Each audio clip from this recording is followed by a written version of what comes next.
Senator Joe Lieberman raised some more eyebrows again yesterday. He's an independent from Connecticut.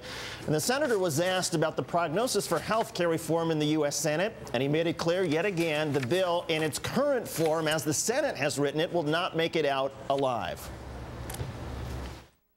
If the public option plan is in there, as a matter of conscience, I will not allow this bill to come to a final vote, because I believe the debt can break America and send us into a recession that's worse than the one we're fighting our way out of today. I don't want to do that to our children and grandchildren. Except, to be clear, the legislation is actually paid for, and at least the version on the House side says that it would decrease the federal debt by over $106 billion. But in any case, what does Senator Lieberman want? And should Democrats try and accommodate him?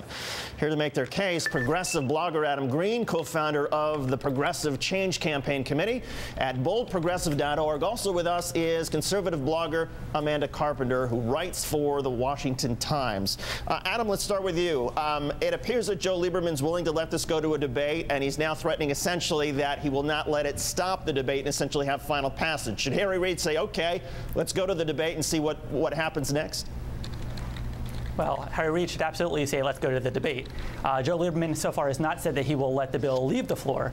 And if we talk about what does Joe Lieberman want, unfortunately, what he does not want is to represent his constituents. A recent poll of Connecticut voters shows that by a crazy 68 to 21% margin, his constituents want the public option. And for some reason, as a matter of conscience, he's not willing to represent those constituents. Now, what he does want is to keep his committee chairmanship.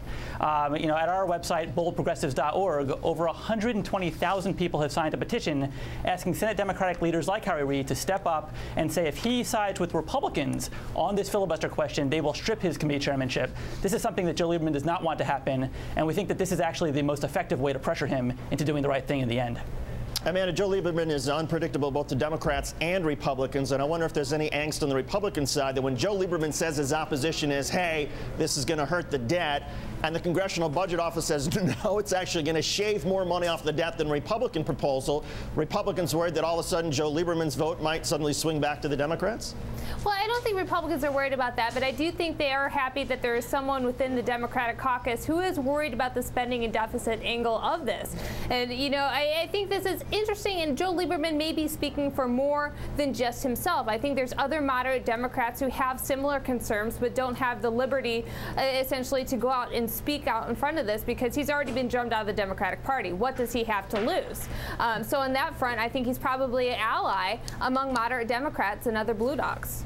And Adam, I've got to ask you, you mentioned the committee chairmanships. There was an article, and Lieberman has denied this, that there had been some kind of negotiations happening behind the scenes, that he owes Harry Reid for saving him after endorsing John McCain and saying what many interpreted as disparaging things about the now president. But what about the influence of the insurance industry?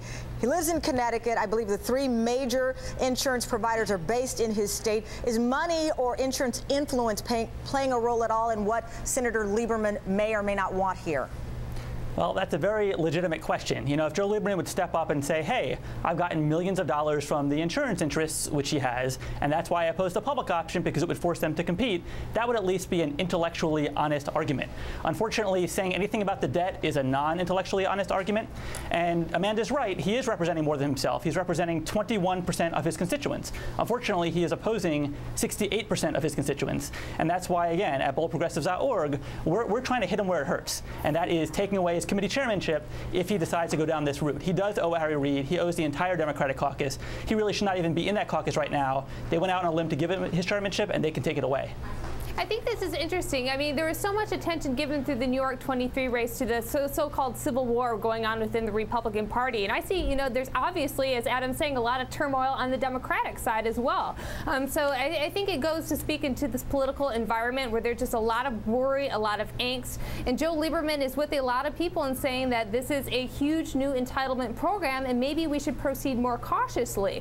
And I don't think that essentially just makes him a pawn to the insurance industry because he has those concerns concerns. But so what? Maybe he does get a lot of, I mean, we do know he does get a lot of money from the insurance industry, and maybe he is speaking for them. That would be his duty as an elected representative, and just because Adam doesn't like it doesn't mean, you know, he's not being intellectually honest. I think he has a higher duty to the 68% of his actual constituents who vote for him to represent them, as opposed to representing a couple big money donors in the state that might be insurance companies. Can you at least grant that? Okay. No, I don't want to get into saying why Joe Lieberman is doing what he's doing, but yes, we all know he gets a lot of money for the insurance industry. I don't think that necessarily makes his concerns invalid. That's all I'm saying. Amanda Carpenter and Adam Green, thank you both so much. Fascinating stuff.